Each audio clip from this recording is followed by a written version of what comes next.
El SIDA está entre nosotros y llegó para quedarse. Lo grave es que no está quieto, avanza.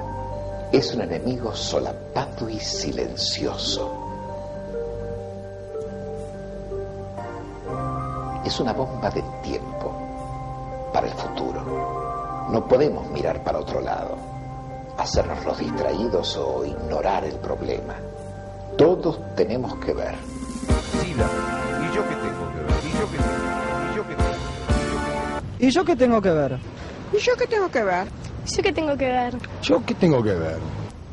¿Y yo qué tengo que ver? ¿Y yo qué tengo que ver? ¿Nosotros qué tenemos que ver? ¿Y nosotros qué tenemos que ver? Todos tenemos que ver. El SIDA no discrimina. Cualquiera de nosotros puede ser una víctima. Mientras no exista la vacuna, las únicas formas de pelear contra la enfermedad son la prevención y la comunicación. Estoy convencido que el final del siglo XX pasará a la historia de la medicina no por los grandes y constantes avances en todos los campos de la sanidad, sino por el descubrimiento y el gran eco que ha producido en nuestra sociedad la enfermedad a la que denominamos SIDA.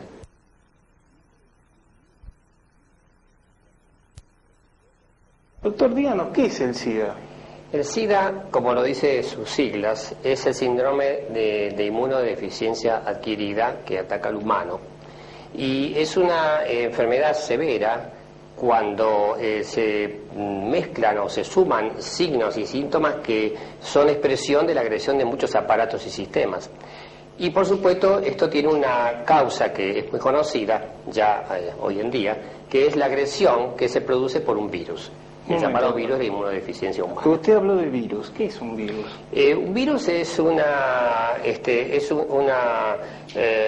forma de vida ultramicroscópica, hay que verla con muchísimos aumentos, y que es parásito de la célula de animales, el hombre entre ellos. Entonces se instala en la célula. En el caso del SIDA ataca a muchas células, especialmente los llamados linfocitos T4.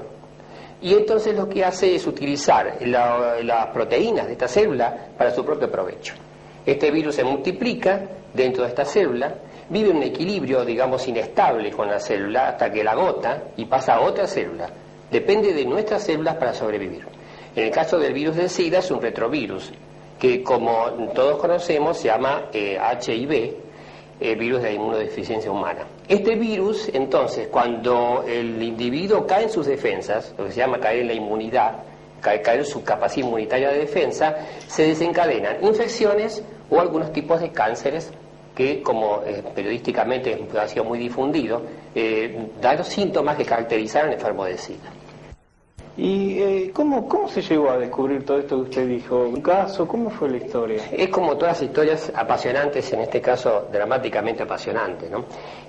Posiblemente ha habido casos previamente, pero aparecen como en forma de brote epidémico en Los Ángeles, pacientes con un síndrome que los médicos veían como de deficiencia de su inmunidad, que hacían cáncer tipo sarcoma llamado de Kaposi, hacían infecciones de pulmón por bacterias no comunes, tuberculosis invasiva que no se veía, y que la característica de estas personas es que eran todos varones homosexuales.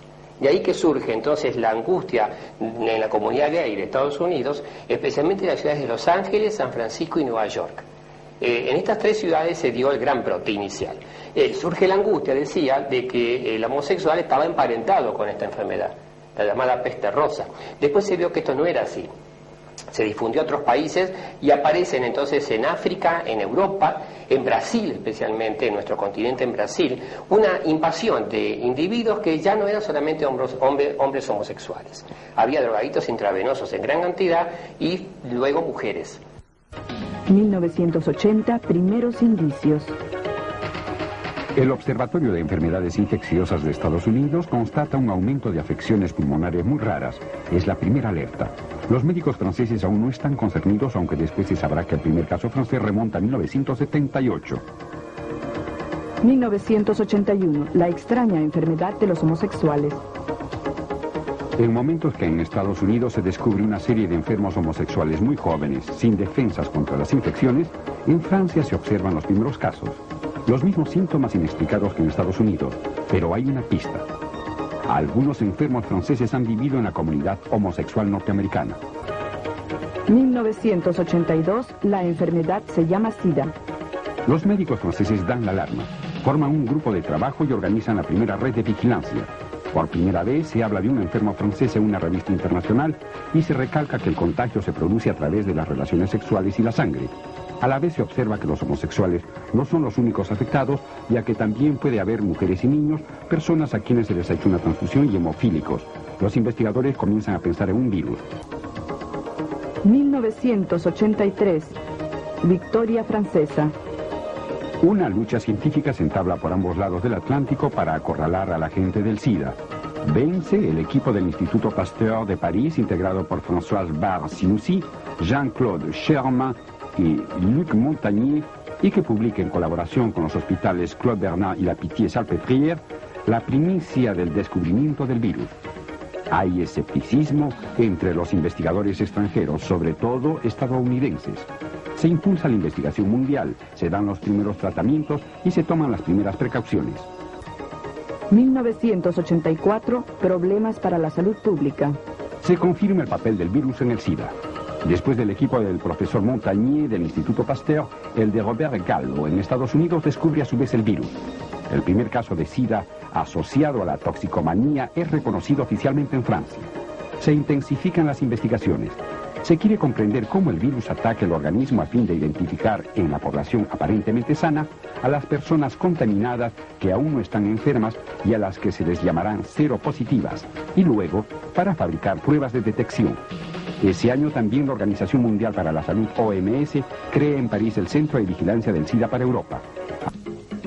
1985, el año de la detección. El SIDA se desarrolla en Europa. En Francia el aumento se acentúa. Los poderes públicos toman las primeras grandes medidas. El control de la sangre se vuelve obligatorio. Se realizan consultas para hacer un seguimiento a los seropositivos, que son mucho más numerosos que los enfermos declarados.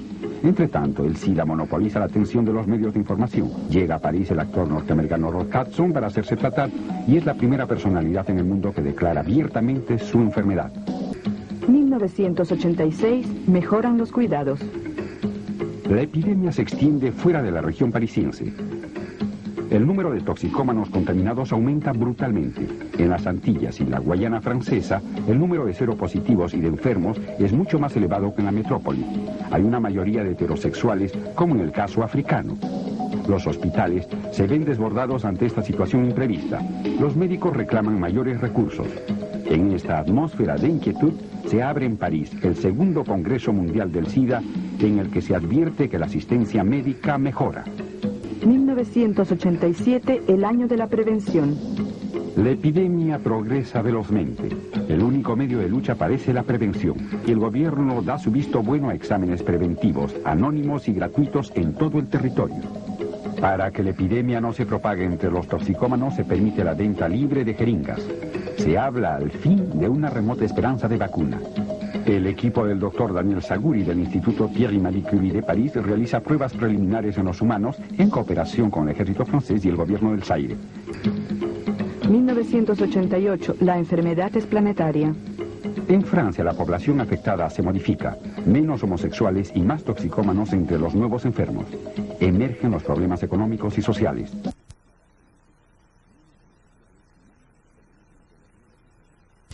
El primer caso que tuvimos acá en el hospital fue a fines del año 82, principio del año 83, con un paciente que, bueno, por esas cosas de la vida me tocó a mí atenderlo. Yo trabajaba en este servicio, no era el jefe en esa época, y el paciente estuvo internado aquí con un cuadro que simulaba una tuberculosis diseminada, pero que obviamente no respondía al tratamiento destinado a esa infección. Entonces hubo que hacer numerosos estudios hasta que al final, después de 30, 40 días, se pudo determinar la presencia de hongos en la sangre y en los pulmones de este individuo, constituyendo una infección muy poco frecuente, inhabitual en personas jóvenes, aparentemente sanas. Entonces nos empezamos a preguntar por qué ese tipo de infección aparecía en esta persona, qué había en su sistema de defensas que posibilitó una infección tan grave y que no tuviésemos conocimiento de ella, porque esto era esa forma de presentación de esas complicaciones eran patrimonio de personas que eran severamente desnutridas o que tenían enfermedades que disminuían sus defensas. Entonces, como habíamos leído ya en esa época algunos artículos relacionados con esta enfermedad que ni siquiera tenía nombre todavía, ni siquiera se había descubierto el virus que la producía, empezamos a hacer algunos estudios inmunológicos, empezamos a intercambiar opiniones con gente de la Academia Nacional de Medicina que casualmente ya para esa época habían atendido 2 o 3 pacientes junto con la gente del Fernández con esta patología y evidentemente encajaba perfectamente bien en este diagnóstico. Nosotros conservamos suero congelado de este paciente y tiempo después, 3 o 4 años después, cuando hubo reactivos para hacer estos análisis, después confirmaron la existencia de esta infección. Todo esto nos llevó un tiempo, 1 mes y medio aproximadamente, poder hacer un diagnóstico aproximado de la enfermedad. Poco tiempo después, 3 o 4 meses después, ingresa otro paciente con también una grave infección, una meningitis muy rara, que como ya pudimos recabar otros datos, venía de Estados Unidos, su orientación sexual era la de homosexualidad. En aquella época esta infección se veía casi exclusivamente en varones homosexuales, hoy no es así. Eso nos permitió hacer el diagnóstico muy rápidamente. Yo diría que en la mañana ya teníamos encuadrado el caso y ese fue el segundo paciente, y de ahí en más los pocos que iban viniendo iban siendo diagnosticados ya cada vez con mayor precisión. A partir del año 87 empezamos a notar un crecimiento cada vez más importante de la cantidad de pacientes que consultaban o que se internaban por afecciones relacionadas con esta infección, y bueno, hasta llegar al día de hoy en que evidentemente yo diría que gran parte del hospital, por lo menos la mitad de este hospital, está ocupada por enfermos de SIDA. Así que uno tiene que partir de la base de que en el año 85, 86, hasta el 87, había 6, 7, 4 camas ocupadas con enfermos de SIDA. Hoy no bajan de 140 o 150 y por lo tanto esto significa un problema muy, muy serio, porque estamos hablando de un solo hospital. A esto hay que multiplicarlo por lo que pasa en todos los otros hospitales, en otras ciudades importantes, y nos da una idea de la magnitud del problema. Como vimos, la realidad es que el SIDA está aquí, entre todos nosotros.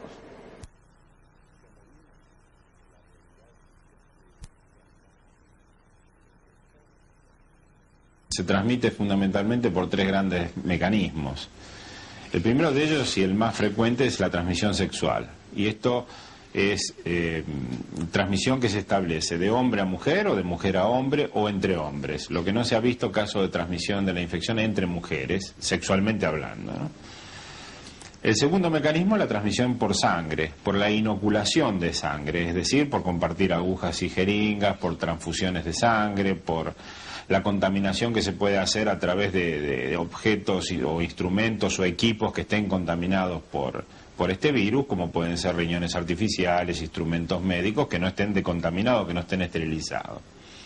Y el tercer mecanismo es la transmisión madre-hijo, es decir, la transmisión que la madre le puede hacer a su hijo durante el embarazo, durante el parto o aún durante la lactancia. Es decir, esos son los 3 grandes mecanismos por el cual el SIDA pasa, la infección por el virus de la inmunodeficiencia humana pasa de una persona a otra en la comunidad.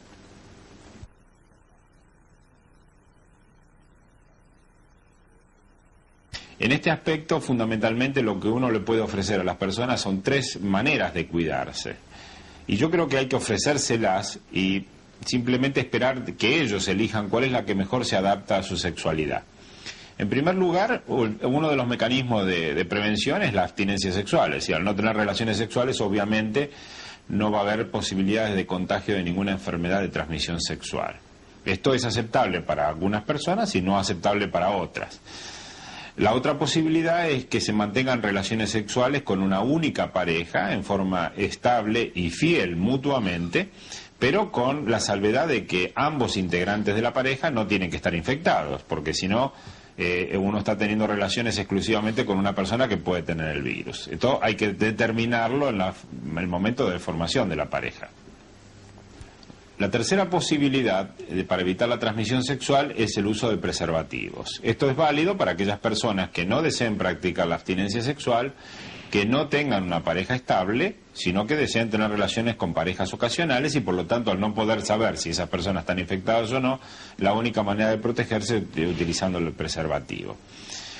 En lo que hace a la transmisión por sangre, el tema es distinto porque obviamente la persona no puede instrumentar nada para controlar la sangre en los bancos de sangre. Esto es responsabilidad de las autoridades sanitarias. Lo mismo pasa con la decontaminación de los equipos de hemodiálisis, del instrumental quirúrgico. Todo esto tiene que estar en manos de la responsabilidad de las instituciones. Lo que sí puede hacer el ciudadano es no compartir agujas y jeringas. Esto es una cosa difícil de conseguir entre aquellas personas que consumen drogas por vía endovenosa porque obviamente su característica psicológica de tipo autodestructivo hace de que no le importe mucho si se contagian o contagian a otros y por lo tanto el rito que significa compartir la dosis lleva involucrado inevitablemente el compartir la aguja y la jeringa. Pero si uno pudiese evitar de que un individuo consuma drogas o tratar de conseguir su rehabilitación, esto va a disminuir la posibilidad de contagio. Y en última instancia, si el paciente sigue consumiendo drogas, obviamente tratar de alguna manera de que no comparta la aguja y la jeringa, sino que use su propia aguja, su propia jeringa, y de esa manera no va a transmitir infecciones a otras personas. Y lo último que nos queda es la transmisión madre-hijo. Es muy difícil de poder evitar la transmisión madre-hijo en la medida de que uno no puede evitar el embarazo, porque esto es una cosa que es bastante instintiva, ¿eh? La mujer tiene una predisposición ya natural, un instinto maternal que lo hace que desee tener hijos. Uno puede explicarles, puede enseñarles, puede instruirlas en el tema de lo que significa para ella embarazarse, que también es una cosa perjudicial porque deprime sus defensas y puede hacer que la infección progrese, y que además tiene que saber que la infección puede pasar a su hijo con una posibilidad que está alrededor del 30-33%. De todas maneras, hoy en día sabemos que el uso de algunas drogas como la ZT parecen disminuir la chance de la infección en los chicos y por lo tanto se está viendo la posibilidad de tratamientos con AZT en mujeres embarazadas, especialmente en embarazadas que tengan más de 3 meses de embarazo, para ver si de esa manera el riesgo puede bajar de ese 30-33% a cifras del 8-10% como se ha visto ya en algunos trabajos experimentales. Así que de esa manera uno puede conseguir disminuir la propagación. Pero como esta es una infección que depende de las conductas humanas, que una persona pueda modificar sus conductas lleva mucho tiempo. No basta solamente con darle información, sino que además hay que tratar de que ésta sea sostenida y administrada de tal manera de que el individuo pueda incorporarlas a su vida diaria y de esa manera cambiar sus conductas. A veces este proceso es muy largo y lleva por lo menos una generación. Y en lo que hace a educación sexual hay que empezar a trabajar con los niños, porque hoy en día la iniciación sexual es cada vez más precoz y los chicos a los 14 años ya el 30% de ellos han tenido relaciones sexuales. Si uno empieza a hablar de este tema en la adolescencia es como que ha llegado un poco tarde y hay que tratar de concientizarlos y de educarlos ya en la casa de cuando son chicos. De esa manera se los puede sustraer un poco al riesgo de contraer esta infección.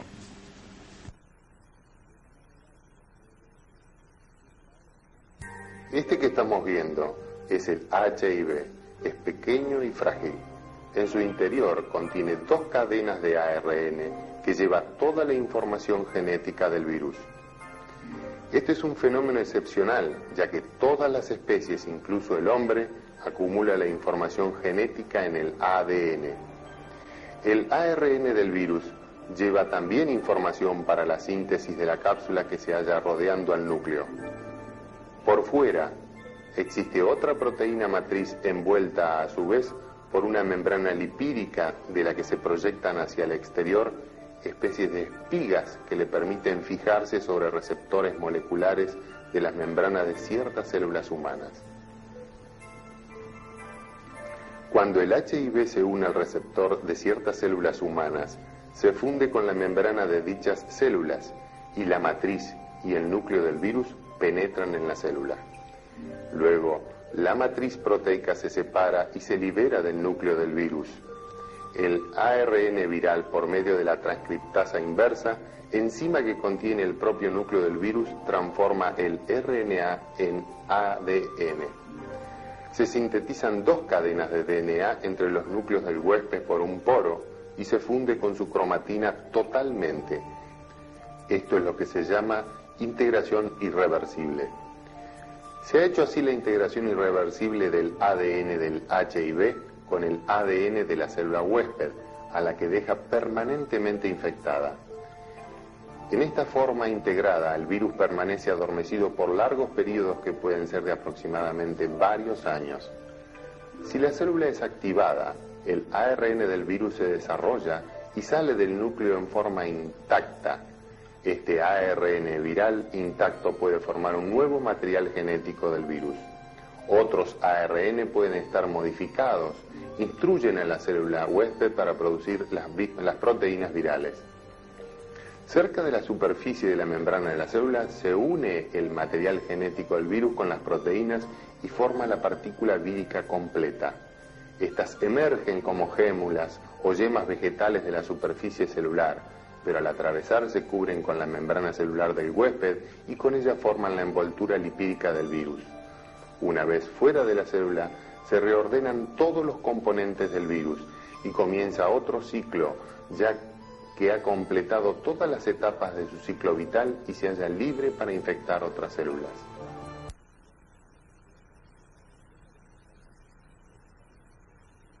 Hace 5 años que en este hospital se trata el SIDA. Aquí más del 30% de los enfermos están contaminados con el virus. Hace 21 días que estoy en tratamiento.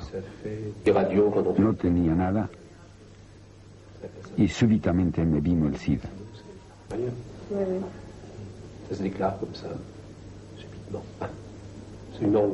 Es angustioso.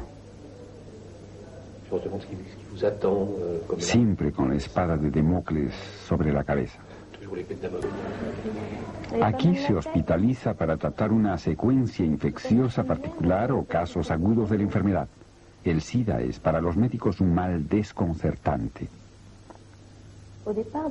En principio los pacientes se quedan poco tiempo, pero cuando la enfermedad se vuelve crónica, siguen un tratamiento muy importante y muy personal con un médico. Cuando el estado general del enfermo empeora, el problema es la intolerancia al medicamento. En pocos años el método ha cambiado. El diagnóstico se efectúa más pronto, así como los tratamientos. Las curas médicas se realizan de día en el hospital.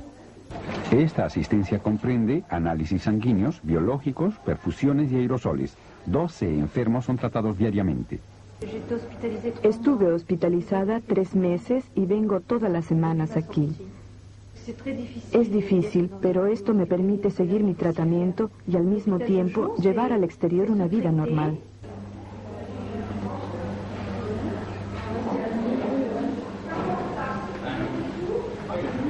A causa de la multiplicación de casos de SIDA, los hospitales solo atienden los casos más graves.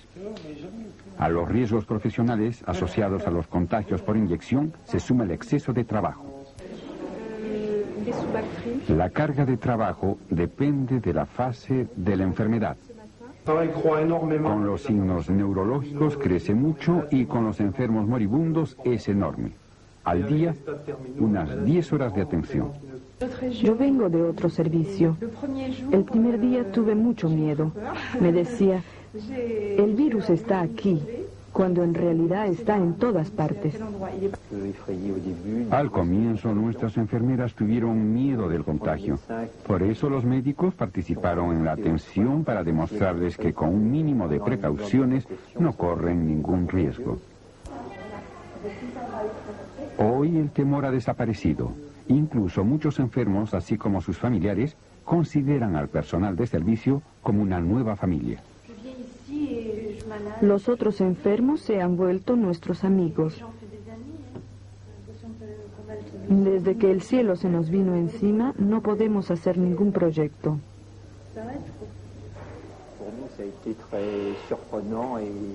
No era habitual para nosotros, médicos, ver morir a jóvenes.